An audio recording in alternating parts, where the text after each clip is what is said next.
This game, I told you all over text. This game gave me anxiety. One, because like I said, I want to see the series go 7, right? Like games like this and games like game 1 always make me want to see the series go as far as it can. It's not over with, right? Golden State can still pull off the impossible. We've seen these 3-1 comebacks before, but this game gave me anxiety. The first question I'm gonna ask is, what part of this game pissed you off the most? Oh man, it's a lot, but I'm gonna be honest, and I'm a big LeBron fan, but LeBron's game, he didn't play like, if you look at his numbers aren't that bad, but if you actually watch the game, this is a bad game by him. He's constantly just shooting 3-point shots. Like, I don't know, like he's probably was 2 for 8 from 3 or 2 for 9 from 3. Like, he's not a 3-point shooter. Why does he continue to keep shooting threes like he's Steph? I texted you, I said LeBron think he's Steph. Yeah. He is not. The strongest part of LeBron's game is getting in the paint and facilitating and driving the basketball and maybe shooting a couple fadeaway mid-ranges, but he is not a 3-point shooter. Yeah. But that's definitely the part of the game that pissed me off the most. And the Lakers kept turning the ball over. Like Dennis Schroeder kept having bad moments where he just like throwing behind the back passes when nobody's looking. So that it was a whole lot of things that pissed me off, but I have to say it was LeBron pissed me off the most, surprisingly. Yeah. So and like I said, the numbers look great, but it wasn't an in rhythm game at all for him, and even getting to the basket, he had a tough time beating a couple of guys off the dribble. I know they cried at him a lot when he got into the lane, but still, you could just tell there's a step that's not there anymore. I mean, it's pretty obvious, but it still turns out a pretty good statistical game and they still get the win. We always talk about it with the Lakers, there wasn't enough AD involvement. Like I know they won, but we always talk about the inconsistency for Anthony Davis and the lack of shot attempts he had. They didn't get him involved. I remember like Stan Van Gundy kept saying that the Lakers just didn't make much of a second half effort of getting Anthony Davis involved after having a pretty good first half. So there was that. And like I said, I know they won. I don't want to dwell on that too much, but there was that entire dynamic. And I would say from the Warriors standpoint, Curry had an amazing game. And to give him his props, right? He had a very complete game. And there are always certain series where we kind of see certain things about players. Like, throughout the career of Michael Jordan, he had his playoff series where we just noticed, okay, this guy is an elite defender, right? LeBron had those moments where he just established a skill set. For this series, I think is Curry's distribution. Like, I always felt like people kind of questioned Curry's ability as, a true point guard or whatever. This series, he totally showed off that ability to be a facilitator. Tonight he was great. I mean, he missed 2 really big shots late, but his all-around game was awesome. You know what I mean? Outside of those last 2 shots, his facilitating and all-around game was like great even in a loss.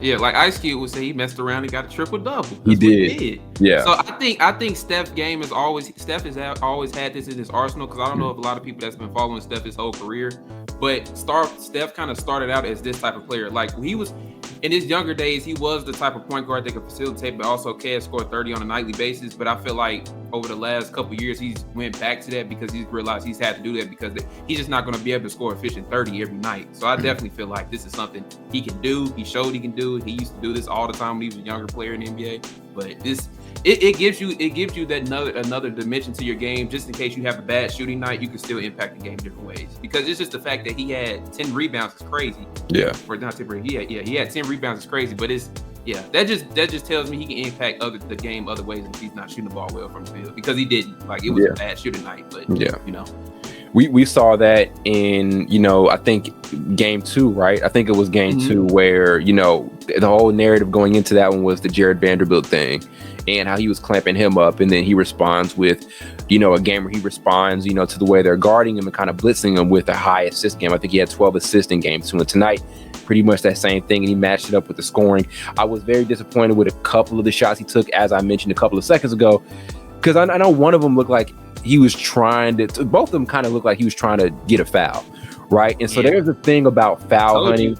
Yeah, and there's a thing about foul hunting that's going to bite you in the ass at some point. Like, I've seen a lot of players do it in these postseason games where you're trying to foul hunt and it can be a little iffy because you're not sure you're going to get that call and you're going to end up taking a bad shot. I know that's Steph Curry, and I ain't going to say those are bad shots he took because that's Steph Curry, but he could have gotten better looks, and it kind of led to foul hunting there. And I was disappointed to see when they could have gotten better stuff. I told you got to watch out for Steph. Greatest shooter of all time. I've said that. You said that. Everybody said that. But he occasionally does try to flop to get 3-point fouls. I like to point that out. He does kick his feet out. He does flop on the ground. He'd be looking at the ref like, you go call it, you not gonna call it, and then he'll just run back down the floor. But the one they called on Dennis Schroeder, to me, I don't think that was a foul. That and one. Yeah. That was more of a flop than it was an actual foul. But sometimes if you're Steph, or even if you're James Harden gets that call. If you built your name up to a certain stature, you're going to get that call. That's just what it is. But yeah, I think Steph had to realize, I don't know if he should have passed it and called for a screen from somebody or like Draymond to kind of get a better look, but I don't think that was a good shot that he was shooting because it was against Anthony Davis. That's a 7-footer that can move. Mm-hmm. So the likelihood of you probably making that shot is crazy because you got to put hella arc on that shot. Yeah. So I don't even know if it was a great shot depending on who the defender was that was guarding Anthony Davis. I'll give him a pass because the shots we've seen him make, it's just like, okay, you know what I mean? Yeah. He's the only dude in NBA history who gets a pass for that shot. He's the only guy. Hey, what did that whole defense remind you of? I don't know if you remember, but Kevin Love was defending him. Remember one time in Game 7 of the finals against Cleveland. And Kevin Love is not the defender that Anthony Davis is. So to me, that kind of gave me a little flashback. I was like, damn, did I see somebody defending him like this? But the fact that I don't know if he's ever hit shots consistently over players like Anthony Davis, because I'm gonna be honest, it's probably not a player like Anthony Davis that can probably guard a guard on the 3-point line like he just did. Mm-hmm. Not a lot. A lot of them big dudes would be lost. Honestly. Yeah. I feel like I'm really lax on critiquing Curry for that one because, like I said, the stuff we've seen him do is just like maybe another day that goes right. You fair. I'm not saying you wrong. I'm just saying he probably could have got a better shot. Oh, without a doubt, because he was like you said, he was stalling. Like he was trying to get an open look. And he couldn't get one because Anthony Davis is 7 feet tall and he was damn near moving laterally with him everywhere and side to side. So Then the Draymond thing. I mean, I know you were like, Doug, have like of all people when you text me, chill out. But the last play where they're trying to run something, but you're down 3. And my thing is, if you're down 3, you get the ball out of your hands because they're gonna, or you try to get a shot up or something because they're gonna foul you before you can even get the 3-point look off. And I thought I know Draymond was waiting for something to set up, but he held the ball a little too long, and I thought the Lakers were gonna end up fouling him. And I don't think he's gonna go 3 for 3 from the free throw line. It's in whatever it's a cryptocurrency arena, whatever the hell it is now.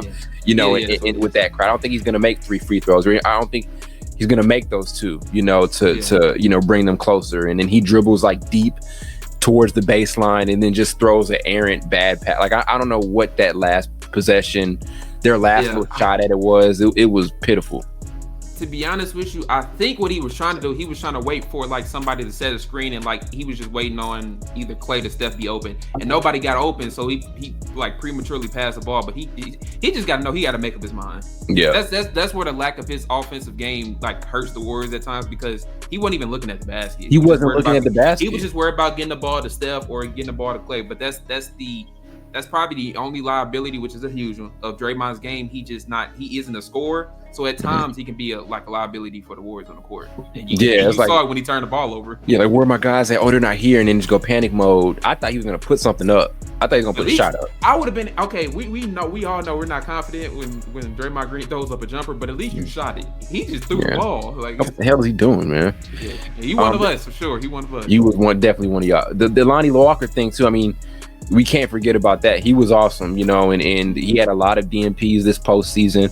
We were kind of wondering, I mean, there were nights where he kind of fell deeper into the lineup after, they went and traded for Vanderbilt and Beasley and all of those guys at the deadline.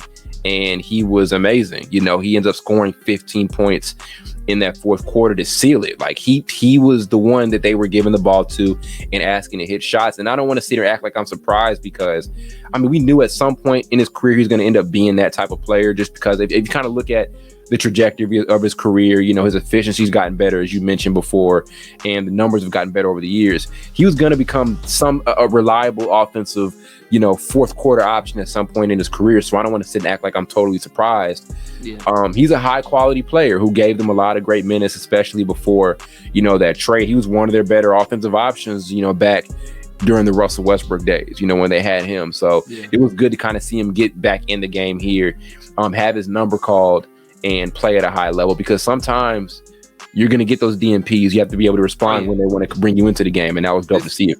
in sports, they always tell you don't just stay ready so you won't have to get ready. And he Yeah. definitely did that.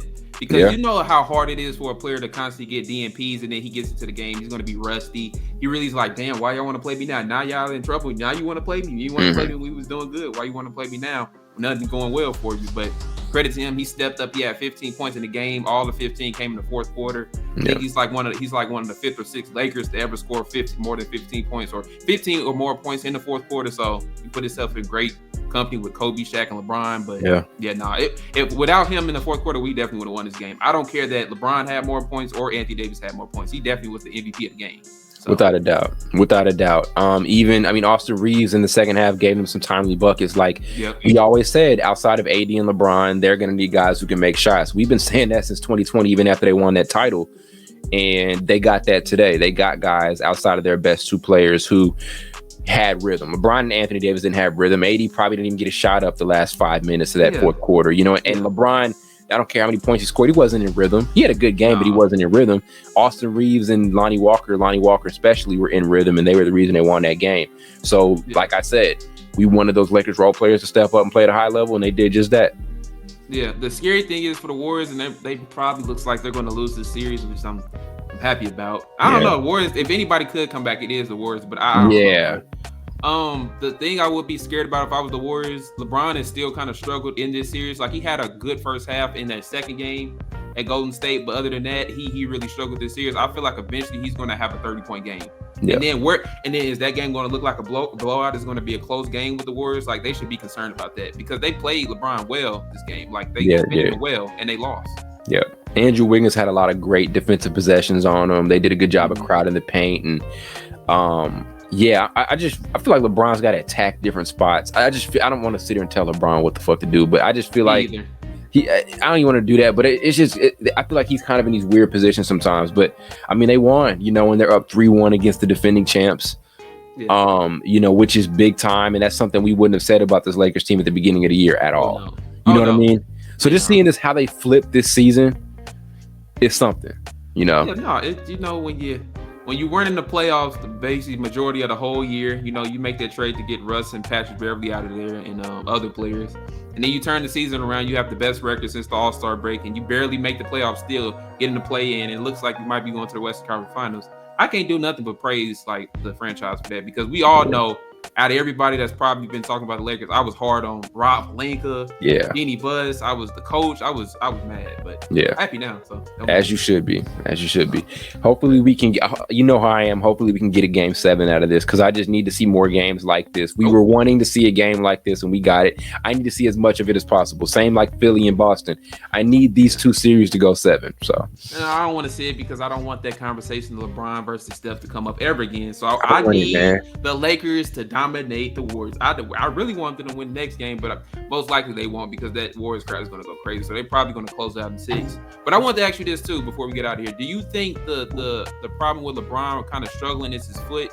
Remember he came back from that foot injury kind of a little early than probably people expected. Do you think like that's the reason why he's kind of playing not up to his standards? He's definitely not as explosive as he used to be. I mean, and whether that's an injury thing, whether that's an age thing, and that's just what it's going to come down to. LeBron, like he's not athletic. Like I don't want him to act like he just relies on his athleticism, but it's a major part of his game. You know what I mean? That's what separates him from the Kobe's and the Jordans.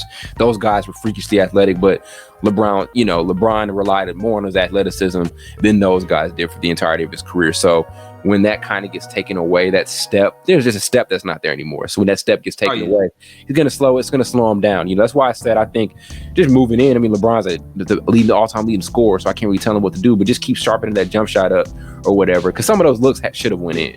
This wasn't a great three-point shooting year. Yeah. Isn't that crazy though? We critiquing this dude and he's the all-time leading scorer. The all-time leading scorer, yeah. It's like, can I really say anything? Yeah. Like he must have been doing something right for him to get to that threshold, but I don't know. I feel like eventually, because this is probably the worst in LeBron's career since I've been following him, that he shot the ball from the field in terms of shooting, like jump shooting. 2011. Yes, but at least in 2011 he didn't even shoot. Yeah, he's true. shooting it this time, and he's just not making them. And I'm be honest, some of the misses aren't that bad. They're like going in and out, and they're just in the back of the iron. So at least I can say the misses aren't bad. He's not airballing. Yeah. Like, Yeah. But it's definitely, he definitely lost a step. You know what I mean? I mean, but like I said, dude almost averaged 30 this year. So I, you know, and if they're getting wins like this, and he knows he did a good job of getting guys in the right positions, they won. So I can't go too deep on the LeBron thing. He is Steph and LeBron. You're never going to catch me credit. Like they're like I said, those are the two lone guys in the NBA right now who have nothing left to prove at all. Steph Curry's got nothing left to prove. LeBron's got nothing left to prove. Then there's the field, right? So I really can't say much else, you know what I'm saying, about what LeBron did and didn't do today. So all I know is GOAT talk coming your way, coming to you soon. Closing these Warriors out. We're not gonna close them out in 5 games, but it's 6. GOAT talk coming your way.